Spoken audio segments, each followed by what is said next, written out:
Baik, Assalamualaikum warahmatullahi wabarakatuh dan selamat pagi, siang, sore, malam buat teman-teman semuanya dan Bapak dosen kita. Di sini saya akan menjadi moderator yang mana akan membimbing jalannya presentasi hukum dan etika keamanan cyber, yang mana uh, kami akan membahas tentang cyber espionage. Tapi sebelum itu izinkan kami memperkenalkan tim kami terlebih dahulu. Yang pertama ada NIM 9 yaitu Casey Dealova, kemudian saya sendiri Khairul, kemudian ada Ocha Octavia, kemudian ada Galih, kemudian ada Muhammad Izan Kudus. Selanjutnya kita akan masuk ke topik. Kepada akan saya persilakan. Apa itu cyber espionage? Cyber espionage adalah tindakan atau praktek memperoleh rahasia tanpa izin dari pemegang informasi, baik pribadi maupun sensitif, dari individu atau kelompok untuk keuntungan pribadi, politik, ataupun militer pada jaringan internet. Cyber espionage ini sering ditargetkan pada infrastruktur nasional yang kritis untuk membangun, menghancurkan, mengganggu, dan bahkan melumpuhkan infrastruktur suatu negara. Selanjutnya ada faktor-faktor pendorong pelaku cyber espionage. Yang pertama adalah faktor politik. Faktor ini dilakukan oleh oknum tertentu untuk mencari informasi tentang lawan. Yang kedua adalah faktor ekonomi. Faktor ini dilakukan oleh orang yang memiliki ekonomi rendah. Kejahatan cyber semakin mudah dilakukan hanya dengan keahlian di bidang komputer saja. Dan yang ketiga adalah faktor sosial budaya. Faktor sosial budaya disebabkan karena kemajuan teknologi informasi, sumber daya manusia, dan komunitas. Ketiga hal inilah yang mendorong rasa ingin tahu manusia dalam bidang IT. Sini saya akan menjelaskan studi kasus, yaitu berupa penyadapan oleh pemerintah Australia terhadap Indonesia, yaitu Presiden Susilo Bambang Yudhoyono. Duta Besar Australia di Indonesia, Sir Walter Croker, dalam biografinya mengakui sandi Australia Defense Signal Directorate secara rutin memecahkan dan membaca sandi diplomatik Indonesia sejak pertengahan 1950. Dari pos pemantauan tersebut, agen mata-mata elektronik Australia Defense Signal Directorate menguping komunikasi Angkatan Laut dan Militer Indonesia. Kemudian, pergerakan spionase dibongkar oleh Edward Snowden menunjukkan bahwa Australia dalam aksi spionasenya menyadap presiden, ibu negara, dan sejumlah pejabat Indonesia. Penyadapan tersebut terungkap bahwa tahun 2007, intelijen Australia melakukan pengumpulan informasi nomor kontak pejabat Indonesia saat konferensi perubahan iklim di Bali. Operasi pengintian ini terungkap menurut dokumen Edward dengan nama sandi Reprieve yang merupakan bagian dari program intelijen 5 mata atau kolaborasi yang mencakup Amerika, Inggris, Selandia Baru, Kanada, dan Australia. Selanjutnya saya Casey akan menjelaskan tentang metode penyadapan. Pada slide yang berjudul Indonesia President Voice Events terpampang grafik panggilan yang masuk dan keluar dari ponsel Nokia E91 milik Presiden SBY. Percakapan tersebut disadap DSD sebanyak 15 kali pada bulan Agustus 2009. Rekaman data ini mencatat spesifik jumlah panggilan masuk dan panggilan keluar, lama panggilan, dan nomor tujuan yang ditelepon. Penyadapan dilakukan ketika SBY menelepon orang lain maupun ketika orang lain menghubungi SBY. Kemudian DSD mencegat hubungan itu di tengah jalan komunikasi. Selanjutnya, hukum yang dilanggar. Yang pertama, pasal 30 ayat 2 yang berbunyi mengakses komputer dengan cara apapun dengan tujuan untuk memperoleh informasi dan atau dokumen elektronik. Pasal 46 ayat 2. Setiap orang yang memenuhi unsur sebagaimana dimaksud dalam pasal 30 ayat 2 dipidana dengan pidana penjara paling lama 7 tahun dan atau denda paling banyak 700 juta rupiah.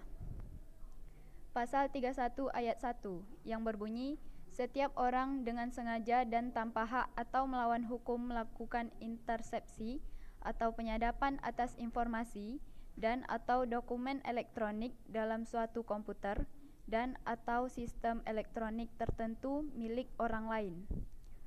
Pasal 47, setiap orang yang memenuhi unsur sebagaimana dimaksud dalam pasal 31 ayat 1 atau ayat 2 dipidana dengan pidana penjara paling lama 10 tahun dan atau denda paling banyak 800 juta rupiah. Kini saya akan menjelaskan etika yang dilanggar. Etika menurut ACM itu terdiri dari 4. Berikut adalah etika yang dilanggar dalam peristiwa spionase yang dilakukan Australia. Yang pertama itu hukum etika umum, yaitu hindari bahaya. Yang dimaksud dengan bahaya di sini adalah dalam konteks konsekuensi negatif. Sesuai dengan kasus tersebut adalah pengungkapan informasi dengan penyadapan yang dilakukan melalui nomor kontak dari pejabat tinggi Indonesia. Yang kedua adalah hargai privasi. Dengan teknologi, seseorang mampu melakukan pengumpulan, pemantauan, dan pertukaran informasi dengan cepat dan tanpa sepengetahuan orang yang terkena dampak. Seperti penyadapan yang dilakukan pihak Australia dengan agen mata-mata elektronik DSD dan pengumpulan informasi nomor HP para pejabat. Selanjutnya itu ada yang ketiga, itu adalah tanggung jawab profesional, yaitu yang etika yang dilanggar yang pertama adalah mengakses sumber daya komputasi dan komunikasi hanya jika diizinkan atau ketika dipaksa oleh publik. Pihak Australia mengetahui percakapan yang dilakukan petinggi negara Indonesia dengan memecahkan kode-kode terenkripsi selama para pejabat melakukan percakapan. Yang kedua, mengartikulasi penerapan dan mendukung kebijakan dan proses yang mencerminkan prinsip-prinsip kode etis. Dalam kasus ini, pemimpin melakukan pelanggaran karena tidak menaati peraturan internasional untuk tidak melakukan penyerangan terhadap negara lain. Yang terakhir adalah kepatuhan kode etik, yaitu menjunjung tinggi, mempromosi, menghormati prinsip-prinsip kode etik. Masa depan komputasi tergantung pada unggulan teknis dan etika. Para profesional komputer harus mematuhi prinsip-prinsip kode etis ini dengan berkontribusi untuk meningkatkannya. Sekian dari saya. Baiklah, di sini saya akan menjelaskan bagaimana penanganan kasus yang telah terjadi. Penanganan kasus yang dilakukan Indonesia setelah mengetahui bahwa telah terjadi penyadapan tersebut. Pengumpulan data yang pertama, Indonesia melakukan pengumpulan data, buku digital, bukti elektronik, keterangan pendukung mengenai penyadapan yang dilakukan. Setelah itu, pemeliharaan data. Bukti-bukti yang dikumpulkan selanjutnya akan dilakukan oleh para pengguna, juga diharapkan untuk lebih waspada dan teliti karena kurangnya ketelitian pengguna. Setelah itu ada analisis data, yaitu metode yang dilakukan dalam proses penyadapan tersebut. Ada pula penyelesaian kasus yang dilakukan.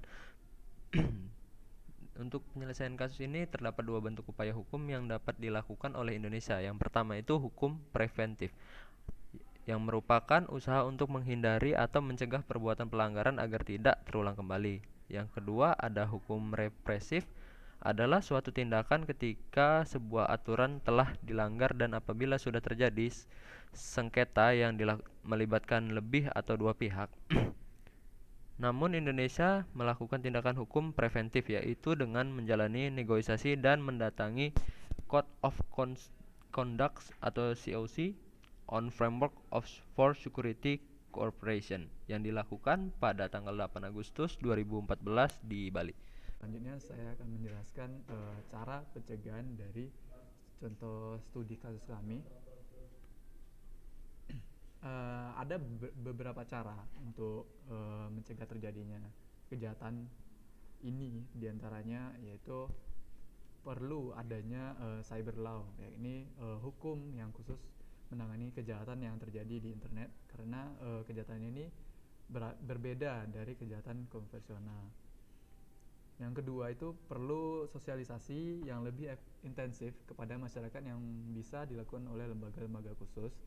Yang ketiga, penyedia web yang menyimpan data-data penting diharapkan menggunakan enkripsi untuk meningkatkan keamanan.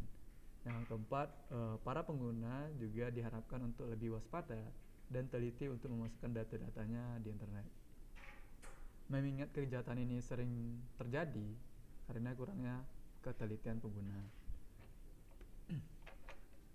Baik, mungkin ya, sampai sini video presentasi kami. Mungkin ada beberapa salah kata atau tindakan dari rekan-rekan saya, baik dari saya sendiri, mohon dimaafkan. Wabillahi taufiq hidayah. Assalamualaikum warahmatullahi wabarakatuh.